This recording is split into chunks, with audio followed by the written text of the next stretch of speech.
Okay, so I'm live, and some of you are messaging me through Twitter, which is fine. If you have any questions, so you can tweet at me. It's at Merit, like the Parkway S Studies for social studies. So at Merit S Studies. Some of you had sent me some emails giving me topics, but no specific questions. So specific questions are easier to address. Um, so you should try to be a little bit more specific for the next time around.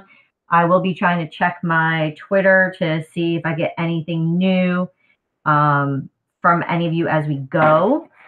I'm not really going into depth on any of the major topics. I'm focusing just on what I was emailed. So there was causes of immigration to the Americas in the colonial era. I had issues about the French Indian War, what was happening there, causes of the Civil War. I don't think I'm going any further than that. I also had people ask me about court cases. So if I have time, I'll get to court cases today. I kind of have a headache, so if I don't get to that, I'll do that another day. And later on, another day as well, the next online review I will be doing in the Industrial Revolution and causes of reforms by request. But if there's anything else that you have specific questions about, you can ask me. I did post in Google Classroom my videos from last year that I did during Reasons to Review that goes more in depth into all the different topics that you can check out. So maybe listen to those. And then if you have questions, you can always go ahead and message me those specific questions as well. Just trying to see if there's maybe any in the chat or anything like that that might have. Go ahead. Whoa. Questions as well. Just trying to see if there's maybe nothing in the chat. Okay. It's like trying to see if there's anything in the chat. There used to be a way. I haven't done this live in a while, so I was trying to see if there was, chat, boom. Okay, so I have the chat up. So if there's any questions, you can live chat me or tweet at me. I'm going to go ahead and put my Twitter handle in at Merit S Studies. Okay, make sure I'm not misspelling those. So I'm going to start with why people came to the Americas. So, it's the typical, in their home country, there's issues, usually religious persecution, economic issues, they can't find jobs.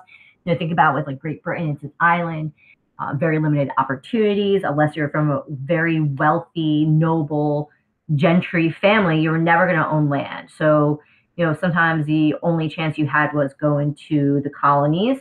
Sometimes you had no choice. You were considered a criminal. Of course, that doesn't mean you actually were a criminal. It could have been you couldn't pay your debt, or maybe, the nobles in your town had some beef with you, and next thing you know, you're being sent to the colonies. Other people, like the Puritans, also known as Pilgrims, would leave for religious freedom. And then ironically, once here and established, everyone in their community had to be a Puritan. And if they didn't, or they broke with traditions or norms, they would be, chased out on pain of death. Think Anne Hutchinson.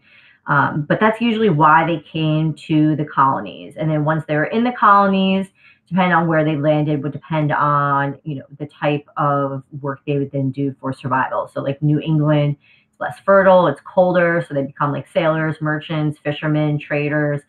In the middle colonies, that's New York, us. They would clear forests, they would use fertile soils to have smaller scale farming. They also did a lot of trade. Southern colonies, basically, that's going to rely on plantations because long growing season, very fertile soil. And then this would, of course, lead to slave labor because they grow cash crops like tobacco, cotton, rice, etc. But what we see is in the early colonies, Great Britain practices this policy of salutary neglect. So just think about neglect. They're neglecting the colonies. As long as the colonies were doing fine and they were making money for Great Britain. Great Britain kind of let them do their own thing. So I always kind of equate this to, when we all go off to college, like to a certain extent, we're still under the control of our families and our parents, but we are responsible for our day-to-day lives, making sure we get up, we make it to class, do the work we have to do, eat, etc. So the colonies were kind of responsible for their day-to-day lives. And because of this, they developed some, independence. They developed these ideas of democracy, self-government, and we see that with the Virginia House of Burgesses or New England Town Meetings or even the Mayflower Compact. These are early examples of representative democracy, and it usually shows up in regions like that. Great Britain also practices mercantilism during this time. So they're using the colonies for their natural resources. These are being sent to Great Britain. Finished products are then being sold back to the colonies. And this makes it very profitable for Great Britain. However, this is going to start to change after the French and Indian War. So you have Great Britain and their Native American allies fighting against the French and their Native American allies over land disputes in the Ohio River Valley. This is when Ben Franklin first, does his Join or Die cartoon and talks about an Albany Plan of Union. And he's like, we really need to have like a centralized colonial government that can share the power and help unite us so that we can be strong against the French. And then this idea will pick up again when the colonists start to question their loyalties to Great Britain and whether or not they should be independent. So ultimately, the French and Indian War comes to an end. The Treaty of Paris is signed. France loses a lot of its control in the empire in North America. But now who's going to pay the bill? And this is where things kind of start to change. So in the early 1700s, Great Britain practices salutary neglect, pretty much just lets the colonies do their things. But after the French and Indian War, 1763, so the later half of the 1700s, now Great Britain's going to start to tighten the screws on the colonies. They want to charge them taxes to help pay for the French and Indian War, argument being, hey, you safe. We have this debt because we were protecting you from the French and from their Native American allies. So it makes sense that you should have to pay for it. This is also a time where the Proclamation of 1763 is going to be passed, where Great Britain tells the colonists, hey, don't cross the Appalachian Mountains. We can't protect you if you cross the Appalachian Mountains. So they're trying to avoid future conflicts with Native Americans living on the other side of the Appalachian Mountains. And what we see is colonists start to question the tax policies and these limitations. For all this time, they've just been going about their business, and now all these new taxes are being imposed without the consent of the colonists. So if you remember, the colonists have no representation in British Parliament at all. And this is where they get that battle cry, no taxation without representation. They're like, if we don't have a say in creating these laws or legislation that creates taxes on us, then we shouldn't have to pay them. They're unfair. And so this is where we start to see the British and the colonists have tension. Colonists start to see themselves more as American. They start to see the British government's taxes as tyranny. It's unfair. The Stamp Act is passed, so they have to pay a tax on all the paper products like newspapers, magazines, and then they would stamp it. And then we see the colonists start to boycott British goods. Then you have the Boston Tea Party, and they throw all the tea into the Boston Harbor and protest. And then you see that the British respond and start to pass more taxes. So you have, Stamp Act, Tea Act, Sugar Act, Townshend Act. And it's just back and forth, back and forth. The colonists react, the British react to them, and then the colonists react again. Ultimately, colonists will organize the First Continental Congress. These are representatives that are going to meet in Philly. They're going to discuss issues, and they're going to continue to protest the British taxes. And ultimately, the American Revolutionary War will start to break out. And, we see that there's even, a question in the colonies. Are we going to declare our independence? Should we? Can we beat the British? The British is one of the most powerful forces in the world at the time. Are a bunch of farmers and colonists going to stand up against them? So you have loyalists, people who are loyal to the king. They want to remain under British rule. They're like, the British have protected us. They have the strongest military. There's no way we can beat them. What are we thinking? And then you have patriots like, no, independence. We need to fight for this. If we don't fight now, we're never going to have independence. And this is where the Second Continental Congress will form. This is where they declare American independence after Thomas Jefferson writes the Declaration of Independence, July 4th, 1776. It's our day of independence. The war is still going on, but we essentially see that Thomas Jefferson will construct this document to explain why we should be independent from Great Britain. He lists all these things that Great Britain does, all these grievances, these problems that we have with Great Britain. He's highly influenced by John Locke, which is why, it's talks about life, liberty, pursuit of happiness. And Jefferson really pushes this idea that the government's a social contract. The citizens have a right to overthrow an oppressive government because the government's job is to protect the people. If they're not protecting the people, then we have a right to overthrow and replace that government. A big turning point, and this is more of like a HOA issue than a U.S. Regents issue at this point, but the victory at Saratoga in upstate New York is basically where France is going to be convinced that the American colonists have a chance, and they're going to start to back us. Excuse me, my throat is kind of scratchy right now. The British will ultimately surrender. Another Treaty of Paris will be signed and in the war, and this will extend the American colonies' territory to the lands east of the Mississippi River. So now we have up to the Mississippi River in America. We've got the entire Atlantic coast, the Great Lakes to the top of Florida, and this becomes the United States of America. So that takes us from colonial America up through the American Revolution, including the French and Indian War. All right. Let me check real quick to see if anyone's posted any additional questions. I don't think so. I'm like all over the place. Check my tweets.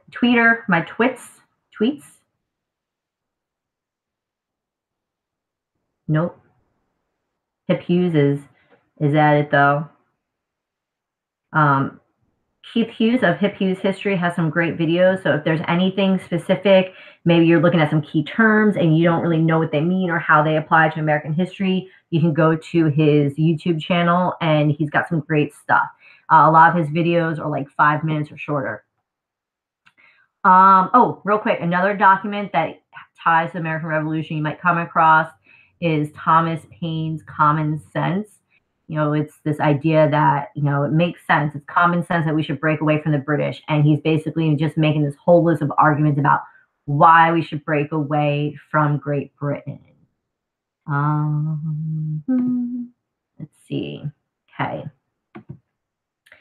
So I'm going to do the causes of the Civil War because that was another one that I had people ask me for today. So you ask, you shall receive. So just think about this idea that the U.S. is expanding thanks to this notion of manifest destiny. We need more land, and this leads to a lot of conflict. So this is, that whole unit on expansion, sectionalism, nationalism. So there's a lot of nationalism building in America as we fulfill manifest destiny. But we have very different sections in the country as well. So you have the North, and they're industrial. Many people there are abolitionists, not all of them, but a lot of them are against slavery. They're industrial, so they don't rely on plantations or slave labor. And the South, of course, relies on plantations for their economy, and therefore they rely on slavery. And as the people from the North and the South move into the new Western territories that we've added through expansion, they bring with them this ideology, and this ideology leads to conflict. So you have the abolitions movement, abolitionists, people like Frederick Douglass, Sojourner Truth, William Lloyd Garrison, all really pushing, to end slavery, discussing why it's immoral and why it should be ended. And then this leads to a number of compromises. So one of the first compromises over slavery is the Compromise of 1850. So you have increased tension between the North and the South as people move into the West, and they decide, well, California will be admitted as a free state. The Fugitive Slave Act will be amended and basically enforce, saying that Northerners must return slaves who have escaped from the South. The slave trade within Washington, D.C. will be abolished. And a couple of other issues over like boundary disputes with Texas and New Mexico, etc. But really, this is just kind of putting a Band-Aid, on, a bullet hole. Sectionalism is going to lead to this, continued differences in ideology and differences in needs, and tensions are going to grow. People become more divided, and eventually, it's gonna fail. During this time, the abolitionists are picking up speed. You have the Underground Railroad. You have the publication of Uncle Tom's Cabin, where you see that, Northerners are going to react and are like, oh my goodness, I can't believe the author, Harriet Beecher Stowe, really kind of gives this negative view of slavery that just kind of turns a lot of people in the North, and they really see a growth in the abolitionist movement. Then we'll see the Kansas-Nebraska Act passed, and this is a compromise again over slavery in the Nebraska Territory. Essentially, when Nebraska becomes the states of Kansas and Nebraska, they're going to allow people living there to vote on the issue, and this is known as popular sovereignty. So the residents of these territories would then vote on slavery, whether or not it'd be legal. And so what you see is this huge influx of people moving into Kansas, into Nebraska, so that they could try to affect this vote. And you have to keep in mind that this isn't just about slavery. This is also about a balance of power in Congress. If we have an equal number of slave states and free states, then their power within Congress is more equal.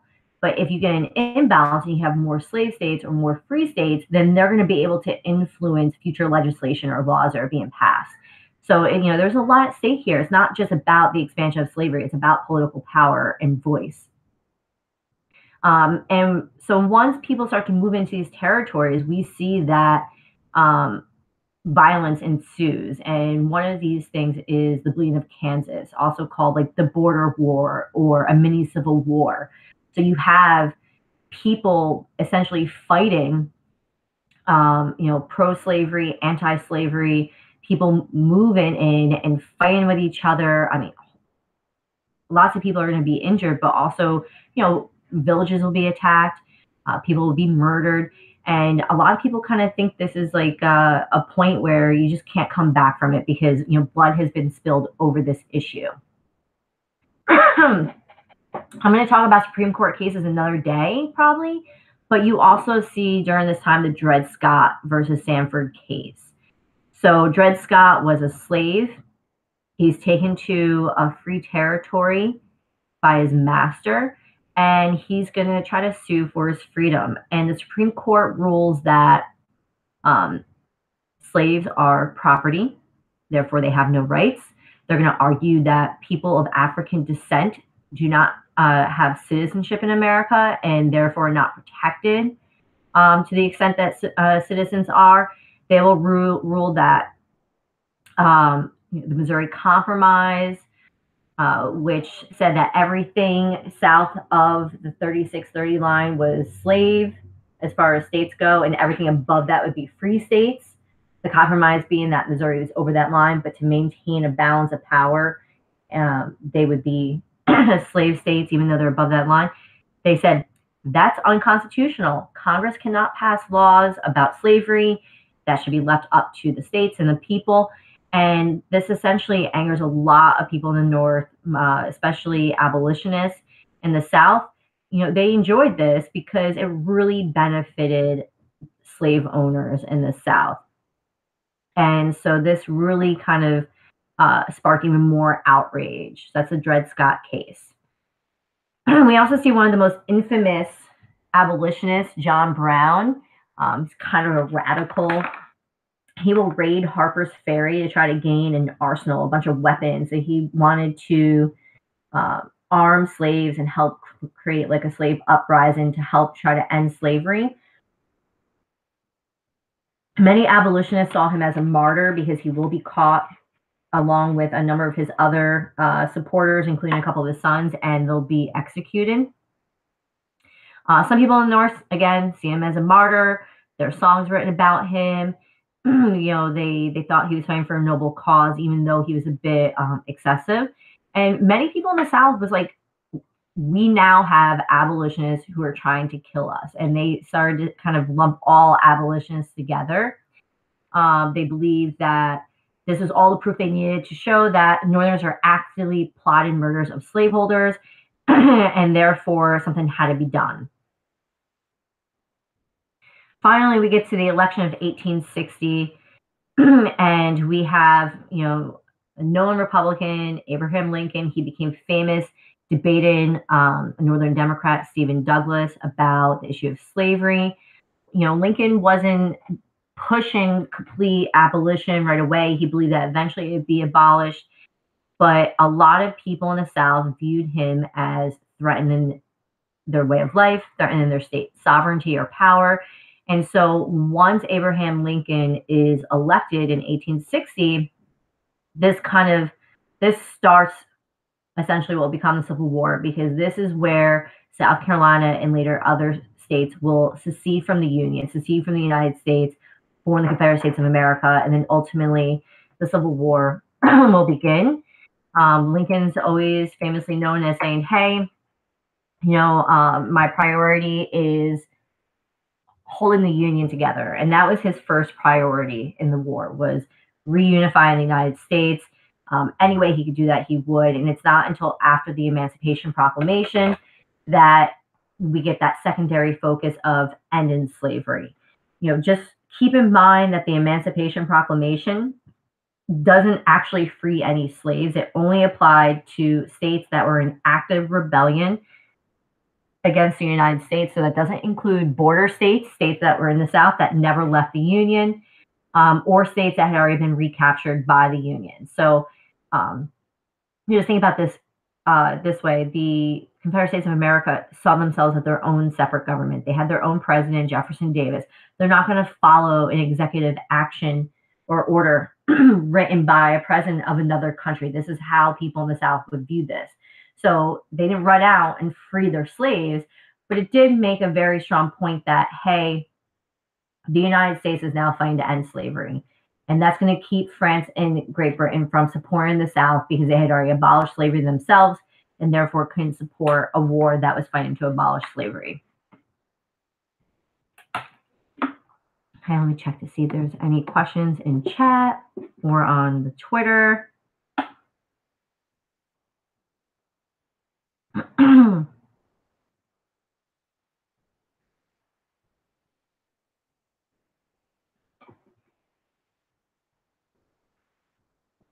Okay. So I think I have time. I can do some Supreme Court cases really quick. I have a document that kind of runs through it. So in class, we'll be looking at these as well. But the first one, and probably one of the most important to remember, if you can only remember one, is Marbury versus Madison. I'm not going to go into all the details about this case. For the purposes of multiple choice, you just kind of have to know basic information. And for the purposes of an essay, this is not one that I would push for you to remember, because the background is a little convoluted and difficult to remember. There's easier cases to remember for like an essay. Sorry, like something on my screen here. But it will come up as a multiple choice question, always does. So what you need to know about Marbury versus Madison is that this was a decision, a court case from the Marshall Court. So John Marshall is one of these early Supreme Court justices, and he's known for expanding the powers of the federal government, especially over states. And first case that he really makes a name on is Marbury versus Madison. And what you need to know is that this is a question of the powers of the judicial branch and separation of powers as well. So this establishes that right of judicial review. The Supreme Court, the judicial branch, can review laws to determine whether or not it's constitutional. And this basically is going to give more power and strength to the Supreme Court than it had before. So if you have to remember, I would remember Marbury versus Madison, John Marshall, judicial review. Other cases from the Marshall Court, excuse me, McCulloch versus Maryland. This is about separation of powers between state and federal government, and it rules that the national government is supreme. So McCulloch versus Maryland is about the National Bank. This is where the Elastic Clause was used to create the National Bank under Alexander Hamilton's tenure as Secretary of Treasury. And Maryland is trying to tax the National Bank. And ultimately, this will go to the Supreme Court. McCulloch was involved with the National Bank, and that's why his name is listed here. And basically, it says the federal government is supreme, therefore states cannot try to tax them. And whenever national laws and state laws conflict, national laws always overrule the state law. Other big Marshall Court case is Gibson versus Ogden, also known as the Steamboat case. So this is about the ferry between New York and New Jersey. And essentially this says that Congress regulates interstate trade. So there, again, national government supreme. Because the ferry is between New York and New Jersey, federal government oversaw it. It wasn't an issue of New York controlling that. And the last John Marshall case you should really know that pops up a lot is Worcester versus Georgia. So again, this is about state versus federal power. And it again says that the federal government is supreme. So any treaties between the U.S. government and Indian nations are supreme law of the land. States, in this case Georgia, cannot violate them. So to declare that the federal government, not the state, had jurisdiction over Cherokee Nation's territory. And this is that case where Andrew Jackson refuses to support the Supreme Court decision and instead supports Georgia. Jackson says that Marshall made his ruling, now let him enforce it, which of course Marshall didn't have the power to do. Case again, Dred Scott versus Sanford, is about equality and property. It declares slaves are property. People of African descent are not citizens. Says the Missouri Compromise was unconstitutional. And so this really gives a lot of power to slave owners.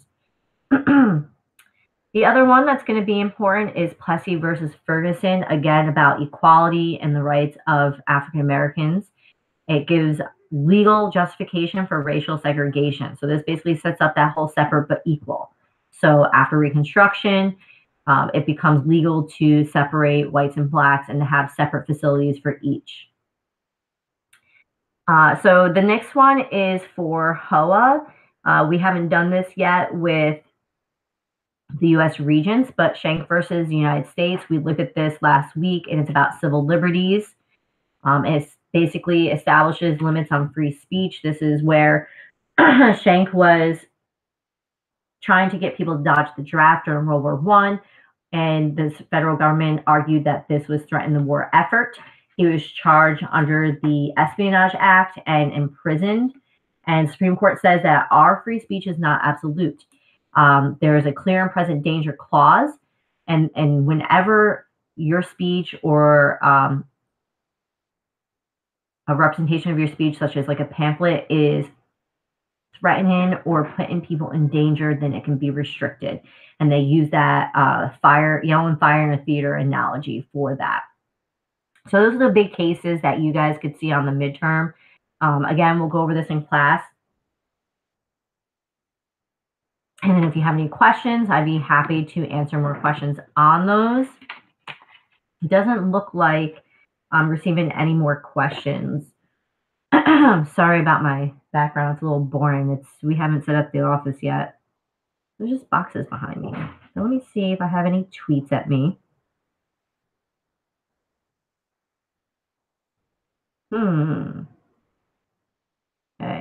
someone. Nope. Okay, I will check my email quick just in case anyone emailed me. I don't think anyone else did. No. Okay. As far as like pre-colonial, because I had people ask me about that, there's not going to be any questions about America prior to colonization on the exam. That would be more of a global studies class. The next one, though, I will talk about the Industrial Revolution and causes of reforms because the two of them go together. If there's anything else that you want clarification on, you can ask. But again, a lot of this I've covered in my Regions Review videos from last year that I posted, again, with the timestamps. Also, I recommend going back to test study guides for the US regions. I would go to those PowerPoints that we've created with resources for all of our tests. For HOA, I would look at essay outlines that we've completed, maybe add to it, look at old essays, look at the unit cover sheets for HOA because a lot of the questions that you might see are there. And then as you're reviewing, again, if you have questions, you can put those together and send them to me. Let me look at when my next review is. So it looks like Wednesday at 6 p.m. I'll be doing another HOA review. So if any of the HOA kids are going through and have questions, specific questions, that makes it a lot easier to address. Because again, just general content is really easy to find. There's PowerPoints in Google Classroom. The videos I did last year for the regions covers all this. But if there's something specific that you don't understand, you want clarification on, that's what's going to be probably most beneficial. So I will be doing another 6 p.m. HOA outline on Wednesday.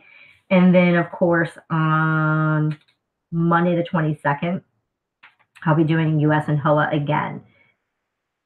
So that's just before the midterm. So that's good for last minute stuff. Otherwise, I'm going to sign out. My throat is really scratchy for some reason. And I will post the archive video. Bye.